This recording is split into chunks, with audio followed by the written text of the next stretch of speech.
All right, here we are. Common Sense, Ohio, December 6, 2024. Now, those who have been following, we've adopted a new format of late, and the new format is basically about an hour long, where we've chopped it up, we cover topics, and I think it's well received. So those who are giving us comments and likes and shares, we much appreciated.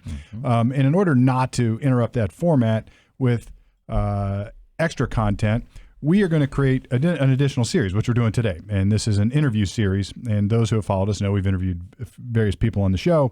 And the idea here is to drop interview content separately than the normal weekly show. And that's what we're doing today. We have a guest who's going to join us momentarily. His name is Mark Patinkin. He's an author, an American author, nationally syndicated columnist for the Providence Journal in Rhode Island. He was a Pulitzer Prize finalist for international reporting of his coverage of the troubles in Northern Ireland. He has won 3 New England Emmy Awards for television commentary. He's also the author of several books, one of which we're going to talk about today.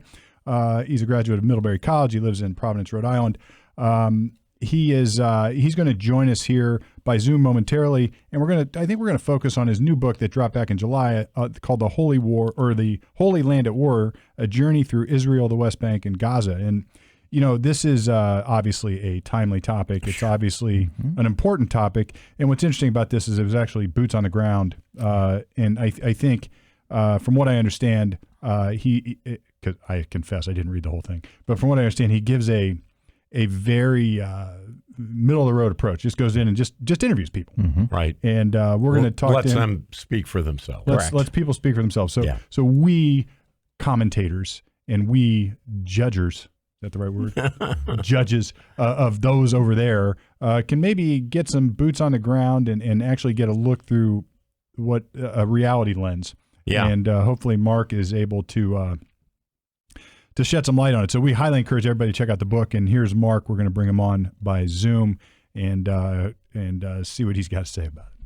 All right, we have Mark by Zoom. Mark, how you doing today? This is Mark again, Mark Patinkin, American author. Thanks for joining us, and we really looking forward to this discussion. And I'll sort of let Norm take it from here. I know you've had some conversation with Mark, so let's get things moving. Yeah. So, Mark, your book, The Holy Land at War, came out July of this year. So very topical. Just this week, there has been a ceasefire between Hezbollah and Israel, and one of the little towns that the guy from, what was he from, Flatbush or Queens or somewhere, big tall dude. He was in that town that's at the very northern tip of Israel, and my understanding is that town and the Lebanese towns on the other side of the border are just completely destroyed. Yeah. A lot of them are. That I know who you're talking about. You're talking about this guy's name is Mike Ginsberg. Yes. Mike Ginsberg. I don't know why I get the Mike Ginsberg. Yeah, Mike Ginsberg. Typical kind of Israelis. A lot of Israelis came from the States, and he was a swashbuckling guy. I met him back in the 90s because part of this book, I was there during the Intifada, when places like the north of Israel were also targeted by terrorists. And what I did is I tracked down some of the same people I saw 30 years ago, and he was one of them. Now, he sadly is no longer with us, but I'm sure, I saw an early sign of what Israel was up against on that northern border. He told me about terrorists sneaking through the fence of his kibbutz, which was right overlooking Lebanon. And he said it's a tragedy because he felt a lot of the Lebanese people are good people, but Hezbollah has kind of built themselves up into a state within a state, and that's happened. That happened in Gaza too with Hamas. That there's some decent people there, but what happens in the world, and I saw it in Lebanon years ago and in Gaza this time. If 10% of the people are extremists with guns, they could take over 90%, and that's what we're seeing in this world. Yeah, and his son was killed in combat in Gaza. Is that correct? Yeah, it's that was one of those ironies that I saw when I kind of looked up when I went chasing down some of these folks that I saw 30 years ago. I found decided to talk to his son since Mike had passed on just from a heart condition or something.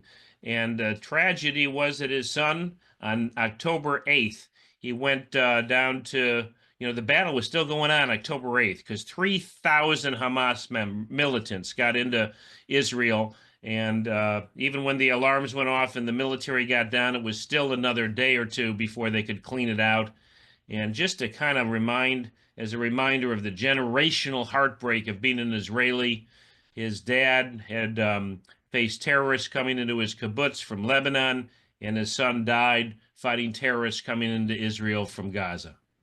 Yeah, it just and that's what I found is a thread throughout your book, and I imagine your columns 33 years ago is the cyclical nature, the never-ending conflict that seems, I think, and I certainly don't know all of the history, but you had one Palestinian, I think a mayor in the West Bank, who traces his family back like 800 years. And he wonders, who gave the right to these settlers on the West Bank to pick out a piece of undeeded land and pop up a whole apartment complex or a condominium complex. And so these people, both Israelis and the Palestinians, have this 1,000-year-old memory, and neither side seems willing to let that go. Yeah, I think you're right. I think one of the interesting things of being there 30 years ago and finding the same folks today, it was supposed to be a then and now perspective. How much has changed? Almost nothing has changed. And it's interesting you would mention that gentleman I met on the West Bank. His name was Adnan Husseini. There he is. I saw him. That was back years ago. He was very prominent then. I met him on the West Bank. He was a voice of moderation, saying, there should be room for us to live together.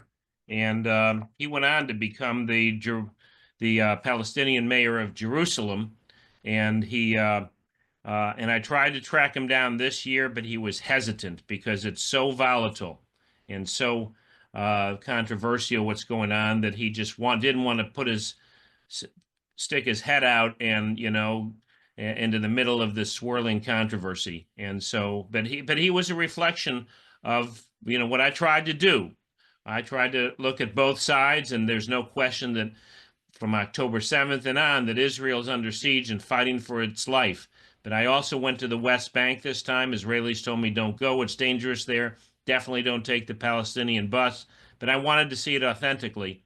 And I spent some time on the West Bank talking to folks there. And yes, they're under siege. And when you say a minute ago, Norm, about how they've been there for 1,000 years, yes, this gentleman, Adnan Husseini, could trace his roots there 800-900 years. And, what's interesting is it's the land around Jerusalem, even the land throughout the area, it's kind of tough land. It's limestone hills.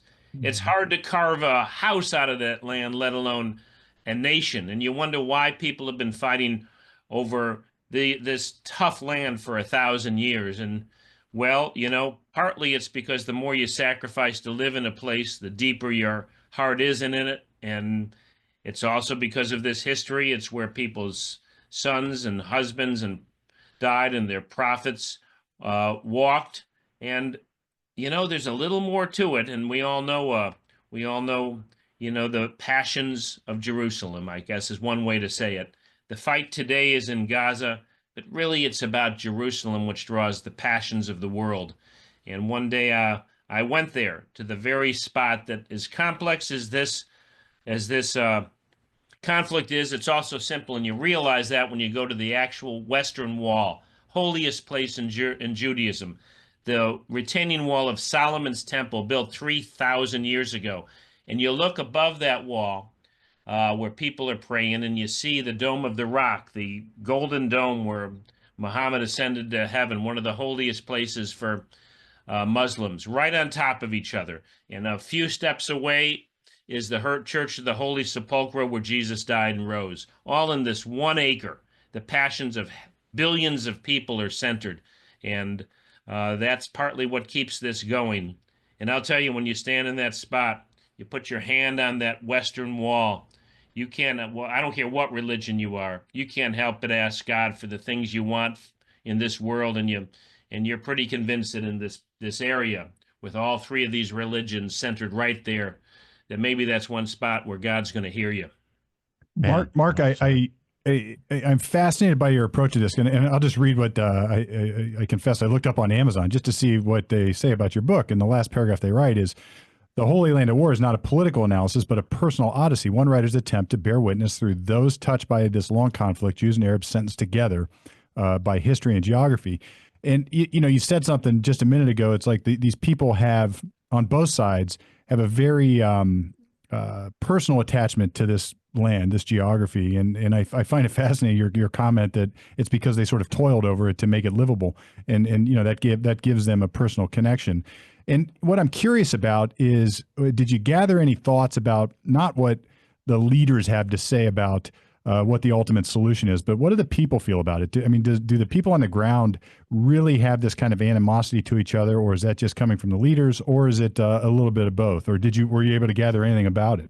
Well, it's a great question, Steve, and that's what this book, Holy Land at War, is all about. Look, I'm making you guys read it backwards. That's okay. Hebrew is read backwards too, but that's what this book is all about. It's you had a great comment there, Steve, about how aside from what the leaders feel, how do the people feel, and that was the inception of this book.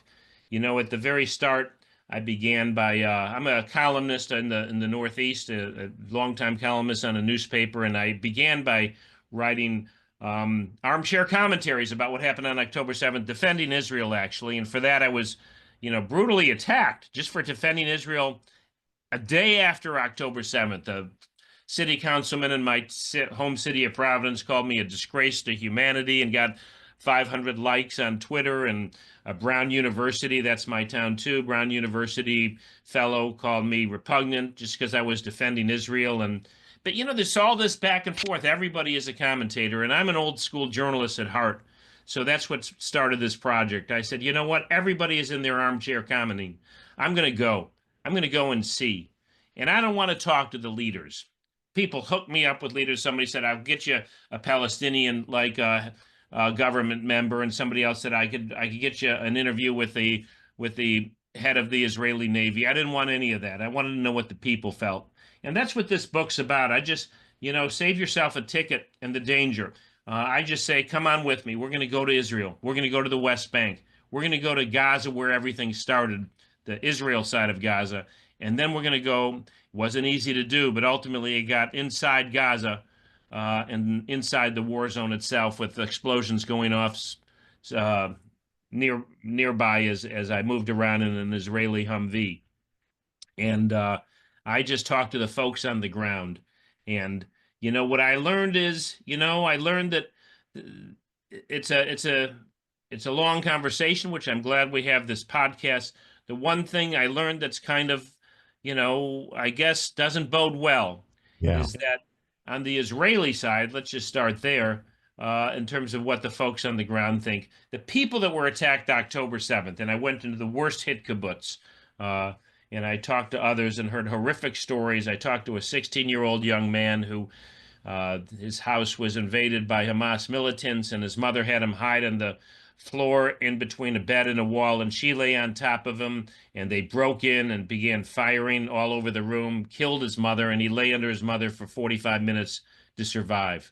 That's not an uncommon story. Yeah. And blew apart his father with a grenade, right? Same. Yeah, his father is the last thing he heard from you read it well, Norm. His father's last words.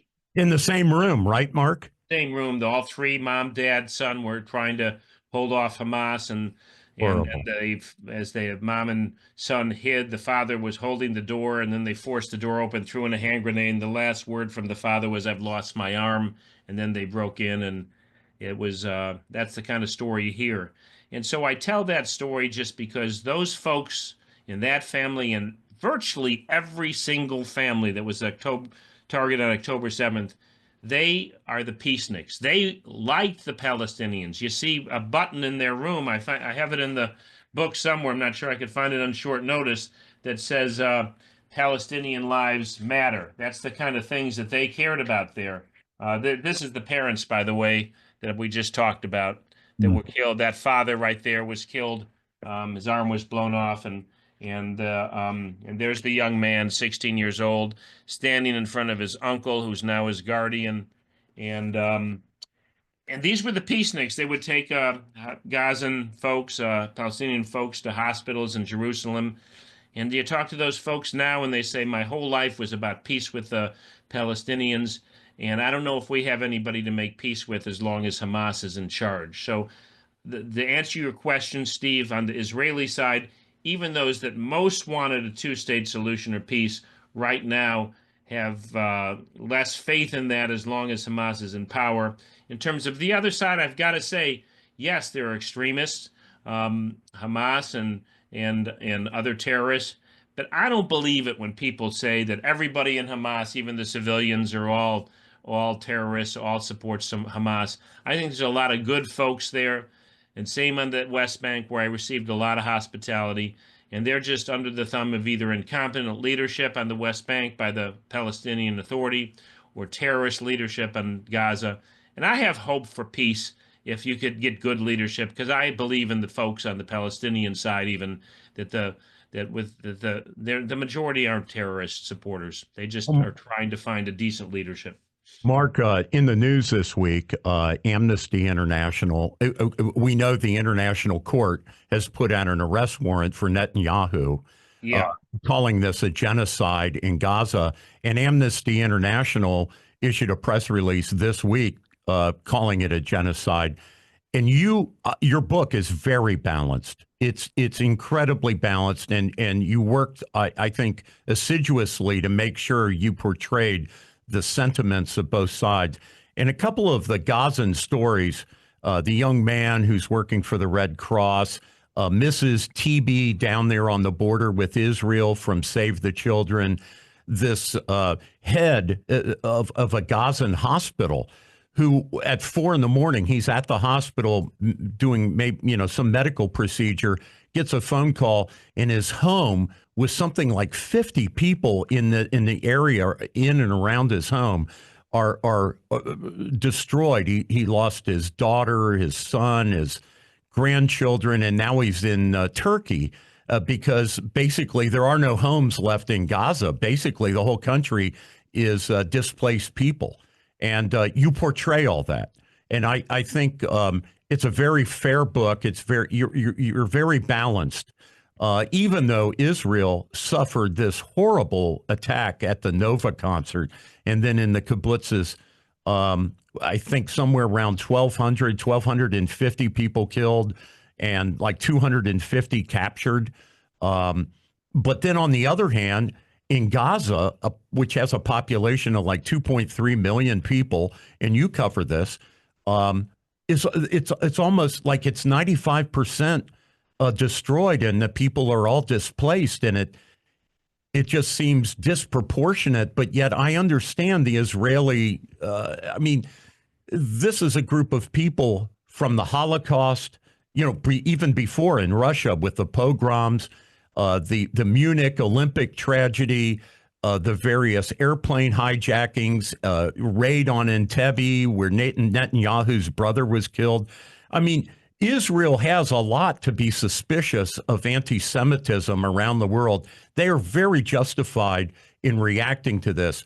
But the one thing I want to ask you, and this may be very hard. It is hard. It's hard for me. But on this show, like a year ago, my personal advocacy was for Israel to do what it could to be surgical in its response. And it has been anything but surgical. And I want Israel to win this war with Hamas. But given the destruction of innocent, good people in their homes in Gaza, like you said, can there ever be peace now? These are good questions. We should be interviewing Norm. You got some good. Oh, come on. No, but you've met these people. I did. And this very educated head of the hospital, how does he ever go back to Gaza? That's him. That's him right there. Yeah. He was the one who, was in the hospital trying to save his fellow Gazans. Errant bomb or bad intelligence hit a home where 50 of his family members were replaced, and most of them were killed. It's just an unthinkable tragedy. And here's a good young man who works for the Red Cross. Some Yeah. people have criticized the Red Cross for, not visiting the hostages, but that's they can't control it if Hamas are terrorists and won't let them. And he tells me about how nothing's left of where he grew up in Gaza, and his best friend, best guy he said you'd ever have coffee with, has been killed, as well as many others, and they're just trying to get by there. And so, uh, I spent a lot of time in Gaza, and when you say, what have they done to Gaza? This is a photo I took from outside an Israeli Humvee as we were going through Gaza, and that's what it looks like. It's an area of destruction. Let me just talk about that. Then let me talk about, to answer your question, by the time I was inside Gaza, it was very hard to get inside Gaza. You can't go as an international journalist on your own, or even with a humanitarian group. You got to go with the Israeli army. And even that, only a handful get in every month. And I managed to do it. It was me and a guy named Charlie D'Agata with CBS News, Fox News, and a couple international correspondents went in there in a Israeli Humvee. And we went tearing down. Man, they drive fast. Israeli soldiers drive fast, I'll tell you. But they have to, because these bombs are hitting so close that it shakes the ground. And smoke sweeps over you moments later. And we went tearing down the border fence and then took a hard left turn right through one of the same openings that Hamas had blasted open. And I'll tell you, it's an irony that the Israelis are attacking through the very openings in the fence that Hamas initially attacked. There's me in the front with shades on, and a few other journalists there on our way in an open air Humvee. And as soon as we got inside, we stopped at a tunnel. I couldn't get in the tunnel because they blew it up the night before. That's me at the tunnel with an Israeli officer named Nir Oz, Major Nir, who's 64, but he still wanted to volunteer because that's how Israel is. It's only 7 million Jews, 9 billion people, and everybody has to do their part to save the country. It is a destroyed environment. And at one point we ended up at a school. This is Lieutenant Anshi who took us on the Humvee, and we're at this school, 3 stories high, 2 wings. They had to clean Hamas out of there. Even after that, some Hamas members came up out of a shaft underneath the school and killed 3 of his men, because, the way these tunnels work, it's not one opening at one end and one at the other. There's 30 shafts that go up all in the middle and come up in.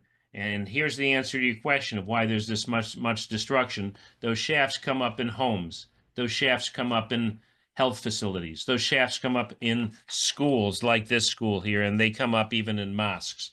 And so, did Israel have to do this much destruction? I got to tell you something, Norm. Hamas wanted Israel to do this much destruction. Hamas wanted its people to be killed because they felt they couldn't win. They knew they couldn't win a military war, but they felt they could win a war of the mind, a war of public opinion. And that's what they're doing. When we talk about civilian shields, it's so extreme when you go there. They are hiding underneath civilians, behind civilians. They want civilians to be killed. They wanted that doctor's house to be hit by an errant bomb because that's a PR victory for them. And, the question is, in war, they will shoot at you from a home. They will shoot at you from buildings, all private homes and buildings. And in modern war, you don't just try to sneak up and preserve the building to shoot back at the bad guys. What you do is you put a artillery shell into the building, and that's what Israel has been forced to do. And I will tell you, when you go through Gaza, a part of you does say, just as you said, Norm, did Israel have to do this much damage? But a bigger part of you says, and I'll tell you, man, it hits you right in the gut when you see it, when you're in the middle of it, and you say to yourself, how is it possible that Hamas doesn't stop this war tomorrow by releasing the hostages and laying down their arms? It would stop it tomorrow. It could have stopped it on October 10th or 9th. It could have stopped it, but they don't want to stop it. And it makes so clear in your gut that they don't care about their homeland. They don't care about their people. They're jihadists who want to use and leverage the destruction in order to be able to win the war of public opinion. Mark, hold on one second. Go ahead, Steve. Mark, you've given me an interesting thought here, or at least an observation. So Hamas has used basically their civilian population as a shield, but you've taken it a step further. It's not just that they want to create a shield so their own people, so Hamas doesn't get hurt. They want they're creating sacrifices so they can then use the deaths of their people as political leverage from the rest of the world. I think that's what you're saying. Is like ideologically, Yes. if their people, That's if what they're Israel doing, and forces it's other working. people. So then the question is, are the people on the ground, the people whose houses have been destroyed, the people who are in the hospitals, the people in the schools, in the mosques, do they understand that this is going on? And is this creating animosity towards Israel or perhaps even their own or Hamas itself? I mean, it's obviously complicated. And, someone like that doctor that I showed you the picture of that you brought up, Norm, he was disgusted with Israel, and he said they talk about them being a supposedly ethical military, and look what they did to my family. So it's very complicated, but there's a much larger sense of resentment at Hamas than you would think. It's just no one dares say it because even now Hamas has enough control in Gaza that if anybody speaks out against Hamas in Gaza, they'll be targeted. And so nobody dares speak out. And once again, that goes back to what I said earlier.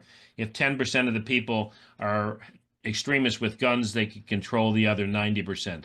But my prediction is that once this war is over, if Hamas, if the world, if America, allows Israel to truly degrade and clean out Hamas and finish the job, you'll hear an enormous amount of resentment towards Hamas. Because look what they've done.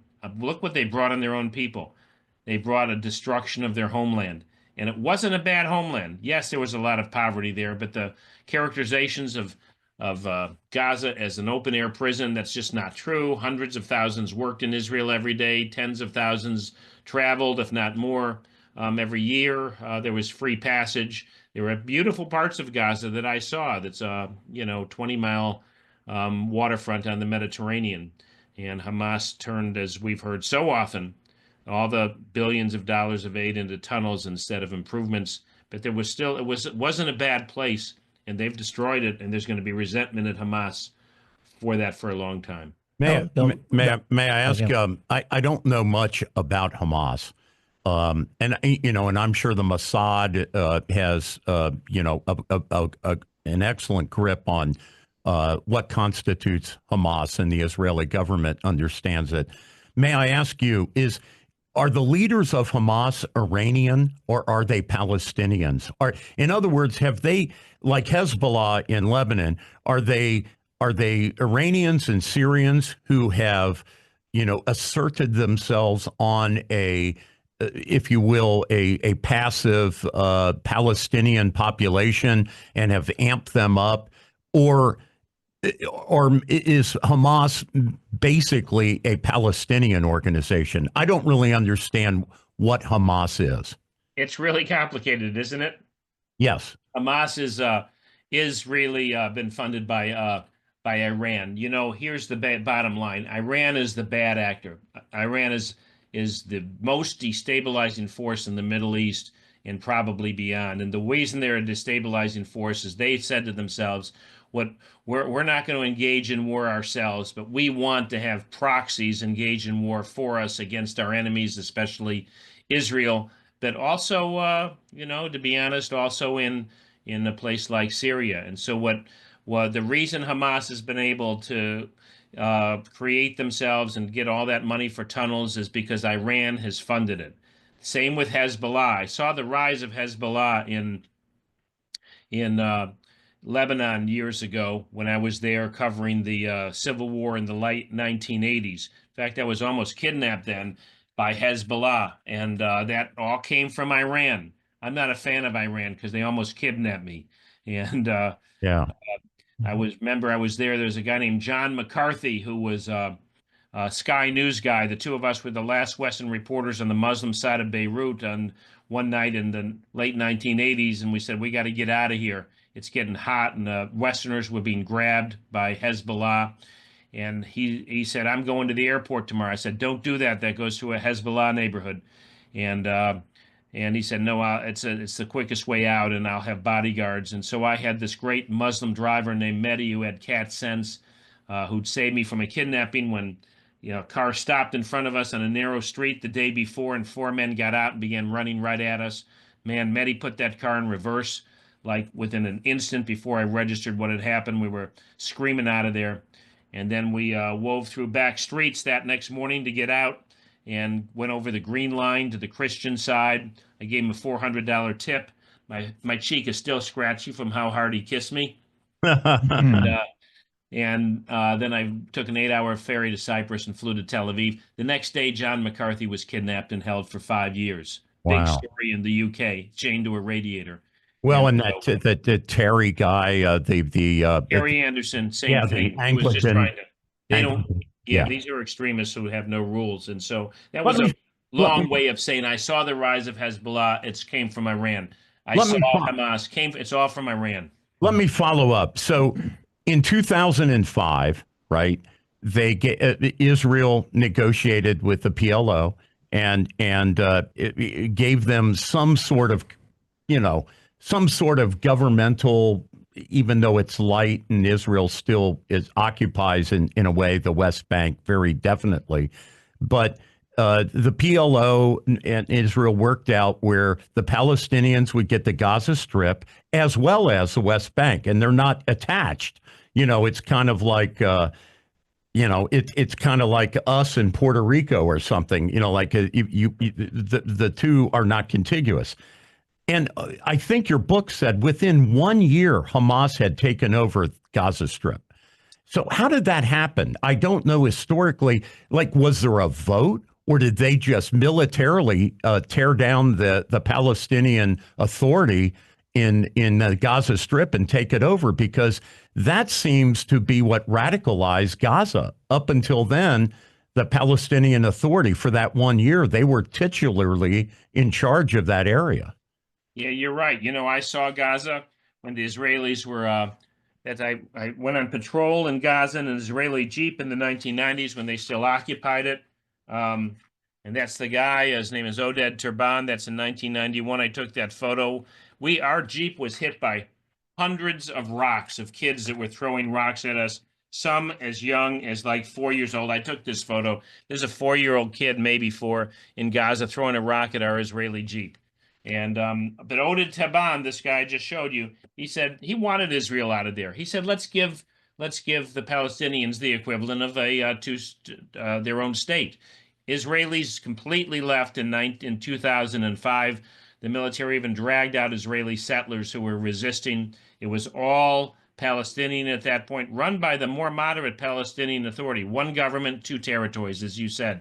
West Bank, Gaza, not attached, but one government, the more moderate Palestinian Authority. The problem is the Palestinian Authority, they're a corrupt organization. The guy that just actually took me, that I spent a day on the West Bank with a couple months ago, he sent me a note that saying the Israelis are cracking down harder and harder and life's miserable here, but our leaders are thieves too. So people don't like the Palestinian Authority. They're corrupt. So in 2005, there was an election, and Hamas won about half the seats in what would be called the Palestinian parliament in Gaza. And so it was a shared government between Palestinian Authority and Hamas. But guess what began to happen? Hamas began to throw Palestinian Authority members off of roofs. And then there was an actual civil war between Hamas, the extremist part of the Palestinian leadership, and the Palestinian Authority, the corrupt but moderate. And basically Hamas staged a coup in Gaza and drove the Palestinian Authority out of Gaza. So there was an election in 2005, shared government in 2006, a Palestinian civil war in 2007, and the Hamas took over and has run it ever since. And you said in your book there were 4 incursions by the IDF, the Israeli army, into Gaza between then and the October the 7th, various intifadas and various conflicts where the army of Israel's army actually went into Gaza, conducted, there would be 1,500, 1,600 Gazans killed, and maybe 100 or 200 Israeli soldiers killed, and then they would back out and leave Gaza again to its own devices. That's true. It was this is, people forget that this is about the fourth or fifth Israeli Gaza war. This is, of course, is the biggest one, but there were others where 1,000 or more were killed.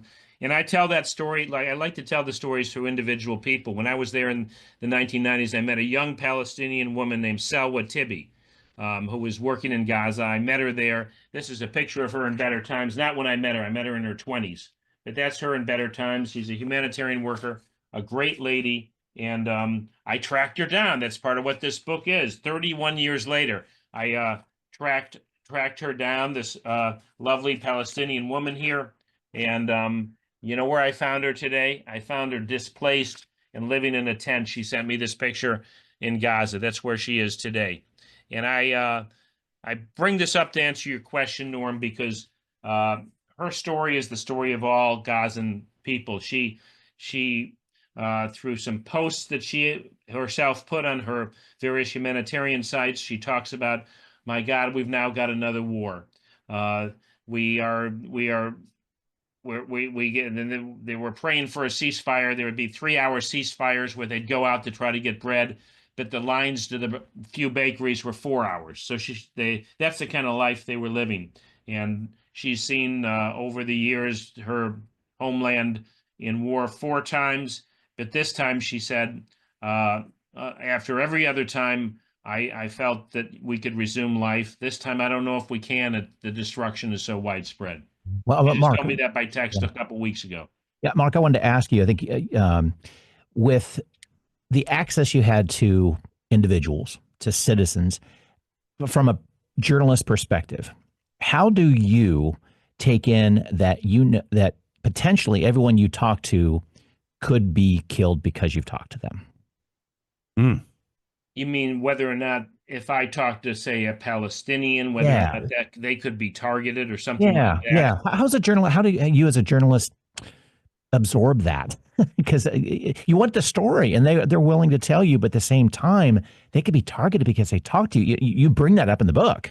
Some don't want to talk and don't want to talk too much because of the retribution. I mean, how do you as a journalist work with that? It's a good question. And, usually in a case like this, though, it would be, say, on the West Bank, it would be when I asked people what they thought about Hamas. Yeah. And they'd say, I can't tell you, I'm uncomfortable saying that. I support Hamas, they'd say. I'd say, what do you really think? Yeah. And they'd say, well, you just can't say this or it would put me in tremendous danger. But they're horrific. They're terrible. They're like, they've dragged us into war, and they're extremist jihadists, and we're not all jihadists. And that's why I believe there's hope. And so, I've all long thought that whether it's just a mild story where you're doing some story about, I don't know, some grandma, and she says something that you think, she said that might not go over well at her next Thanksgiving dinner, what she just said about her nephew. I say, you really want me to quote that? And you kind of realize as a journalist that it's your job to take care of people. If it's a politician and they say something that's embarrassing, the politicians know the rules and you quote them. But if it's regular people, your job is to look after them and not say, oh, that's a great quote, that'll be a good story. You got to be a human first and look after folks. And sometimes I've told folks, even I told them over there this time, I'd say to Palestinians in particular, do you really want me to quote that? Couldn't that get you into? They'd say, yeah, maybe you shouldn't quote that. So thank you. I appreciate you putting the background to that, because that means a lot to me, reading what you put. And I did want to add, I appreciate the little lifestyle pieces you put in the book, the cement pill boxes for the bombings, and the just that they have an app to let them know where bombings are. Yeah, the red alert app. Unbelievable. The Israeli citizens have this app on their phone to let them know when there's missiles in the air. Exactly. It's incredible. Yeah. That was, you're right. I'll see if I could find that. I actually took a picture of it because we were going into the area, the worst hit kibbutz. We went to the Nova site where 250 people were killed. And you know how we have apps to where you could make a reservation at a restaurant or something? This isn't a government app. This is just a commercial app in Israel. This is the if I'm not sure how well you could see it, but basically Red alert. Yeah. it says, red alert at confrontation line area Shlomi. And this thing began to go off. Red alert, as I was driving with my guide near Gaza. And it meant missile incoming. And my guide says, you know what his first thing he says is, he says, don't worry, we have like 90 seconds and there's lots of bomb shelters around here. I'm like, 90 seconds? Wow.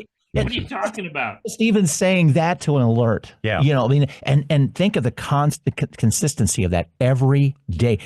How bad we have our phones going off just for text alerts. They have this red alert going off probably every day. I'm wondering if the people appreciate that Israel is doing this, or that this is known. I mean, or is it does that quell some of the animosity? Does that sort of separate the bad government people from the normal everyday people with boots on the ground and trying to just live their lives and get through this with their kids? I mean, do they appreciate that is like, to us, that's sort of unprecedented, right? Like we weren't doing that in World War II. We weren't sending over warnings. Hey, look, we're going to bomb your city.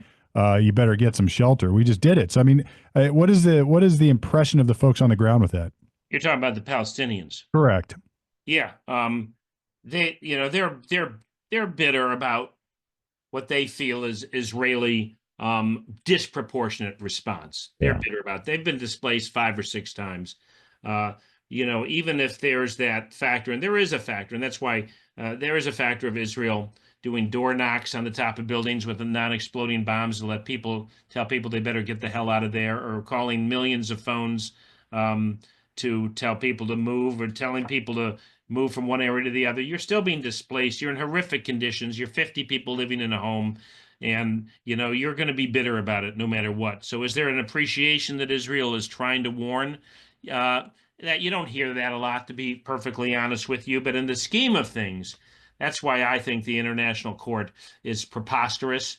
I think it's run by anti-Israeli, the prosecutor's an anti-Israeli guy who, by the way, has accusations of sexual harassment and against him. So he's a compromised figure. And as far as Amnesty International, how often have they've just said Israel's guilty of genocide. Look, I was there, and it's terrible. There's been a lot of deaths. That when I was in Gaza in 1991, there were 700,000 people there. There's now 2.2 million people.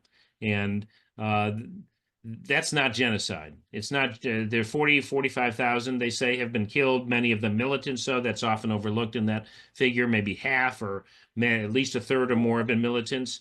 And it's not the equivalent of, it's not actual genocide. Israel's trying not to have mass killings while trying to root out these folks that are hiding underground underneath civilians. And geez, why are we not talking more about Syria, where 500,000, not 40,000, 500,000 people have been killed? Why aren't we talking about Sudan, where hundreds of thousands have been killed and 10 million now are on the verge of starvation? Why aren't we talking about Ethiopia, where their fight with Tigray province has led to probably 100,000 deaths and also millions displaced?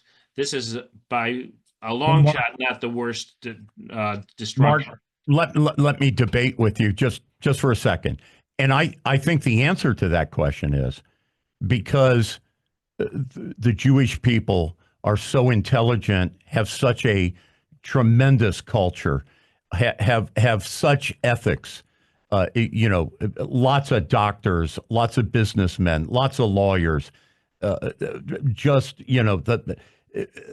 this is unfair. It's kind of like what we say about America. I think the standard for Israel is way higher than it would be for Assad over in Syria. You know what I'm saying? We expect Mr. Netanyahu to be, on another level than this butcher over in Syria, who by the way, has pogroms against Christians. I mean, they're killing Catholics left and right all across Africa and the Middle East, and I keep waiting for Pope Francis to grab that, ring and start saying something. But be that as it may, your book talks about a sense in Israel of collective guilt. And I think where that probably comes from in Gaza is these tunnels. It's like Okinawa during World War II, where the Japanese had tunnels throughout all these, territories. And so people like the administrator of the hospital and the principal of that school, they must have known that these tunnels were being constructed beneath their, mosques and hospitals and schools and homes. And so they knew there was evil, in intent, and funds were being diverted from from feeding Gazans into putting concrete tunnels underneath, the ground for future combat. And so there's this sense that, well, the Gazans have it coming to them. They knew that this was going on. And I just wonder how justified that really is. How many of these Gazans do you think were really in the pocket of Hamas and really sympathize with Hamas? Or do you think they were a captive people and they couldn't say anything or they'd be shot? I don't think it's more the second. I mean, there's certainly a lot of supporters of what Hamas did, and I personally interviewed people. I went to the biggest hospital in the Middle East, where hundreds of IDF, Israeli Defense Force soldiers, are being treated. And when I went there, I was there about 100 days after the attack, and I talked to one of the last people who was still in the hospital being treated after the October 7th attack. This is her, and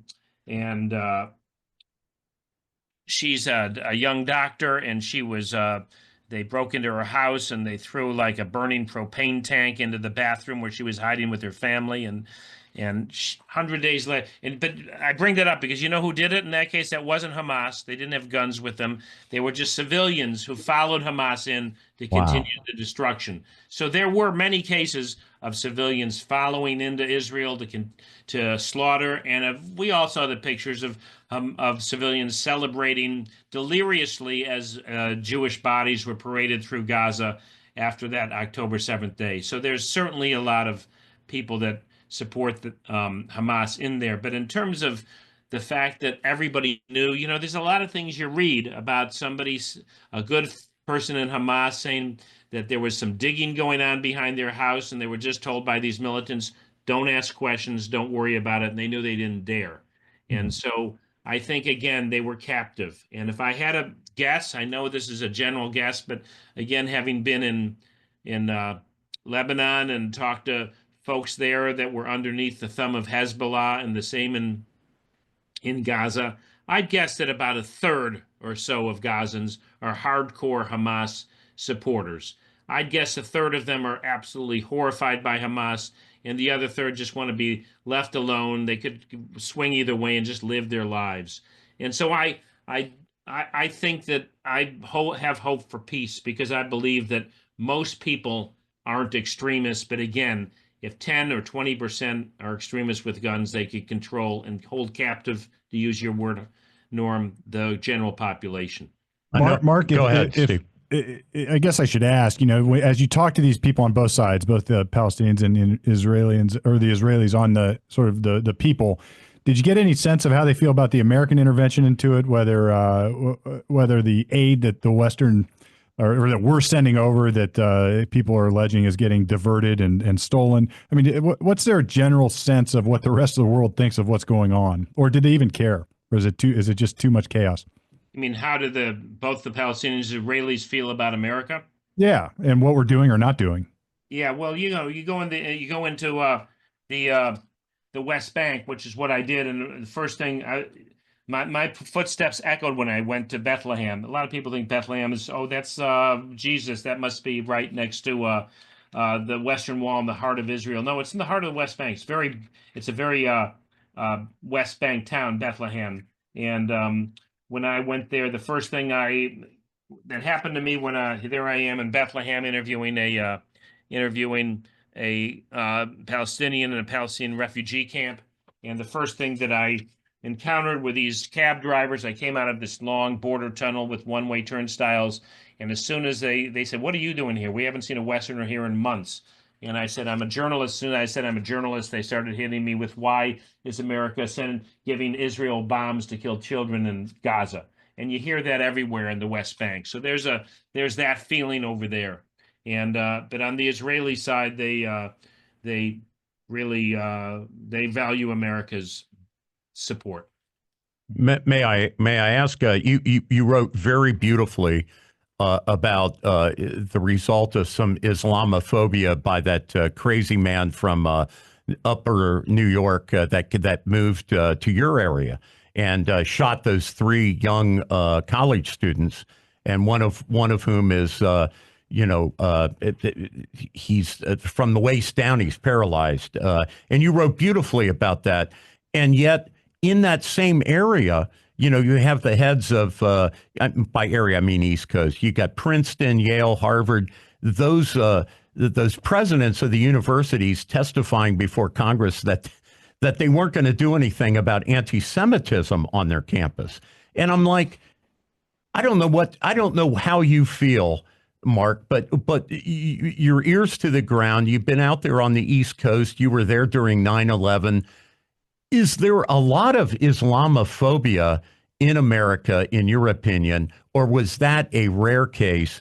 And in your opinion, is there a lot of anti-Semitism running through America? Or again, is that kind of rare, but we're seeing it in the news because, the unblinking eye of cable TV, never sleeps. And so Great question. Yeah, I did spend, just to start with that young man, that was a terrible, heartbreaking case. 3 college students from the West Bank. This is an amazing story of young men rising from this oppressed area of the world, the West Bank, because they went to a very prominent school there called the Friends School, the Ramallah Friends School. And this young man, here he is with his parents there. He's an American mom that married a Palestinian guy. That young man went to Brown, goes to Brown University. Now he's in a wheelchair.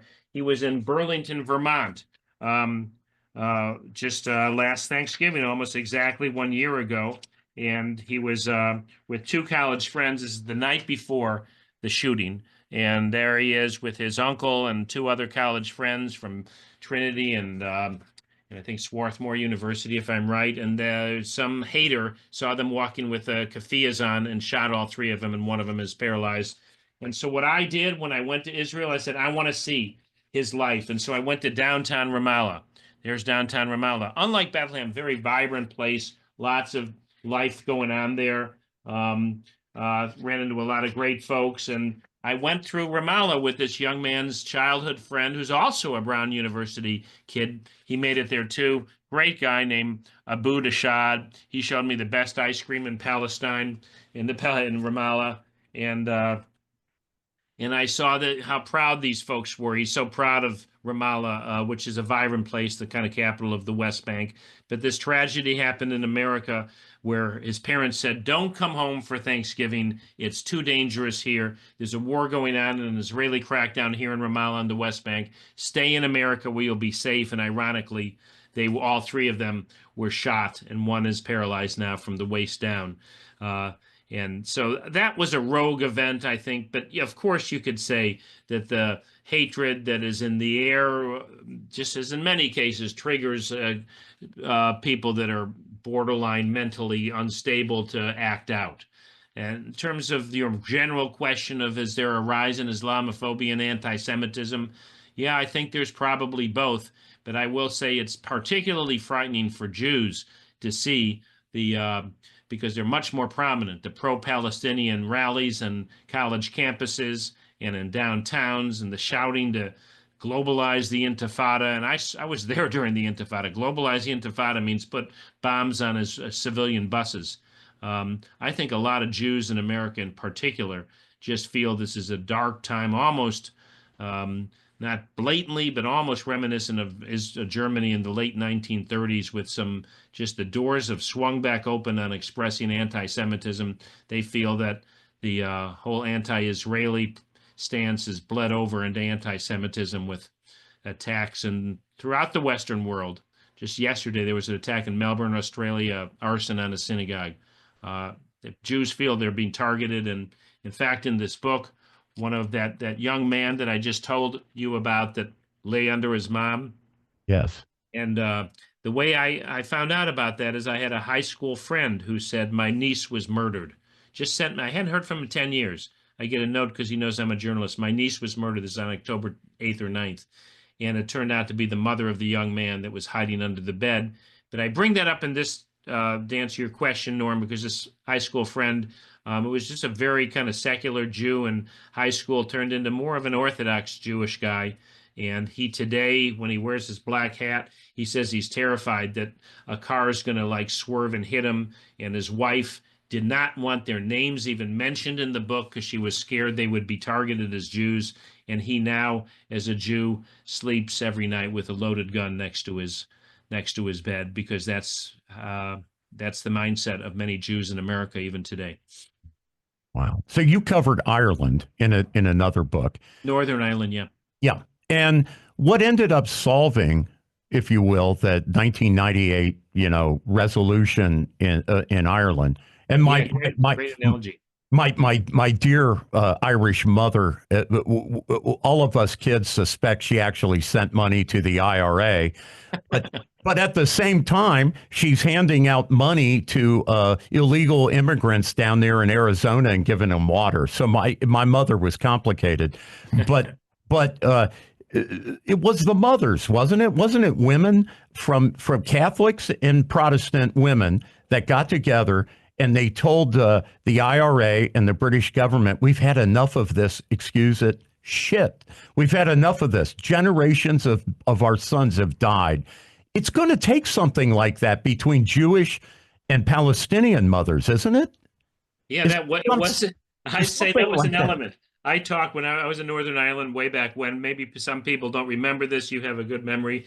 Northern Ireland, obviously different from Ireland. That was a British province, unlike Ireland, and it's half Catholic, half Protestant, and a vicious kind of a low-grade war was going on there for a long time. It's 77 years, really, the same amount of time since Israel now has been founded. And I went there and talked to both sides. When I was in Northern Ireland, they had these things called sectarian walls. You don't hear about those, but there were these 30-foot high concrete walls between Protestant and Catholic neighborhoods because that was the only way they could stop the killing. Wow. And ultimately, there was a mother from each side that had lost a son, and they connected, and they began to start a movement of mothers and other civilians to call out to the government. That was one of many elements that came into what was ultimately a peace resolution. But part of it in that case was, I guess you would call it a distant example of what could happen in Israel and Palestine, the Palestinian territories. There was some government sharing. There was a sharing of government. There was a coalition government there, and that achieved some kind of peace finally in Northern Ireland. And whether or not you could have the same kind of thing in Israel, I will say I ended on that kind of a note. The book ended on an area of hope where I went to a very rare thing, a Jewish Arab school. There's very few of those in Israel, but there is this one couple. They look like a couple of Latter-day hippies, Ora and Ihab. They met and literally married the next day, 20 years ago or so, and he's Muslim, she's Jewish. Their parents didn't talk to them for 10 years because they married out of the faith, and they felt the only hope for the future was to start a school of both faiths. There's Ora with one of her Muslim teachers with kids in the background, and they said we have to live our principles. It's not enough just to tell our kids at dinner to respect the other. They have to live it. And so and I'll tell you one thing, the way I ended the book is I said, I'm going to count all those kids in the background to see how many Jews and how many Arabs there are, but you can't tell one from the other. And it shows kind of the promise that moment that maybe it is individuals with this kind of a school with that kind of a dedication that is part of the hope of the future. But I don't think Israel, to be honest, I believe that it could happen eventually. I believe that the war and what Hamas did on October 7th has set back the prospects for it. Yeah. Well, look, before we wrap up, I was just sort of brushing through some of these reviews, and I think your goal, as you set out as a journalist, was to be balanced, was to be fair, was to sort of give a personal, non-political analysis or assessment of this and just document what you found. And that is what everybody's saying you've done. So whatever the goal was, it seems like you've achieved it. You see these words like, non-biased, non-political, very personable, humanitarian, hopeful. So it looks like you've achieved what you set out to do, and the word is getting out. Well, I appreciate you guys having me on, and I appreciate you saying that very much, Steve. The thing is, a book's a big mountain to climb, and I will say the thing that touches an author the most is just to hear one person, you guys. If you find one reader and you feel your book speaks to them, that really touches you. And obviously, as an author, you hope for bestsellerdom, but you just hope that maybe your book will help a few people understand. And as I think the book's kind of like this podcast. You guys are really good at what you do. You guys just, there's some interviews I've done where people have a list of questions. You guys just go with the conversation, and the book's kind of the same way. I decided to do a book that's kind of like your podcast. I kind of felt, instead of just talking with analysis or talking to leaders, I was just going to write this book like I'm sitting down at a bar with a friend who says, "Hey, what's it like over there?" And that seems to be your approach, and that's my book's approach. It's just, it's what's it like over there, man? I'll say, "Oh man, you wouldn't believe it." So I'm charging down near Gaza in this Humvee, and it's crazy, man. And so I wrote it kind of like that. And so hopefully it'll speak to people. And I do think that far more than all the words you see every day with people, yelling at each other on Twitter or analysis in the newspapers or other news sites, this is an unusual book. It is balanced, but even more than that, I just don't talk to the experts. I take you with me through Israel, through the West Bank, and through Gaza itself. Come on with me. Take this walk with me, and you can save yourself a plane ticket. And I think this tells you a little bit just kind of what it's like, everything from what people had to say to how the weather was. And I think what's interesting, or ironic may not be the right word, but what connects it all is your approach at this book. And thank you for the compliment on the podcast. I think our approach to the podcast and the goal of it is to help bridge gaps and bridge these ideologies. And I think it's not lost on us here anyway, that what you're describing, what you try to do is what is ultimately has to be the solution. The people on the ground just have to learn to get along. And that hopefully will matriculate up to the governments and the leaders who are making the decision and get rid of some of this corruption. Yeah, it does have to bubble up from the people. And again, I got to be honest with you. I don't want to be, talk about kumbaya and that everything's going to be okay. Even the peaceniks in Israel are saying, peace is probably further away than I've ever seen it because of what's happened. But it's a reminder that that countries that are it's the story of history. But when countries get in the grips of territories, get in the grips of extremists with guns, especially religious extremists and guns, whether it's Northern Ireland or Syria or Gaza itself, that's just it ruins lives and it ruins hope. And so the hope is to not have the extremists with guns in charge. Indeed. Yeah. Amen. Well, look, thank you very much for appearing. This has been Mark Patinkin. Check out his book, The Holy Land at War, A Journey Through Israel, the West Bank, and Gaza. It looks like you can get it wherever you get your books, on audiobooks, downloads, or just go buy it. Mark, is there any website or anything else you want to plug while you're here, just so people can check it out? Yeah, I mean, it's on Amazon. I will say Amazon at first banned the book. Oh my God. No way. They banned the book. They banned a couple other books from Israel. And I think it was one kind of, it's a black box Amazon. I think it's, was one prejudiced gatekeeper who said, I don't want, and the Israeli perspective in there, even though this has both sides. And it only got unbanned when I wrote about it, and there was a social media outcry. So it's now on Amazon. But I will say it's even hard to get on radar on Amazon, because when you're on Amazon, there's millions of books there. And so I just last week, I try to just, pay a few bucks to have it advertised on Amazon. They've got these complicated algorithms where the book will pop up here and there if you pay a few dollars, the same way as so much social media. And get this, I got a letter from Amazon saying your request for an advertisement has been denied because of, quote, current events, which is their way of saying, even though this is the most important story in the world, they're just terrified of any kind of controversy around the subject. So it's hard to get this book on radar. It is on Amazon. Go there, you'll find it.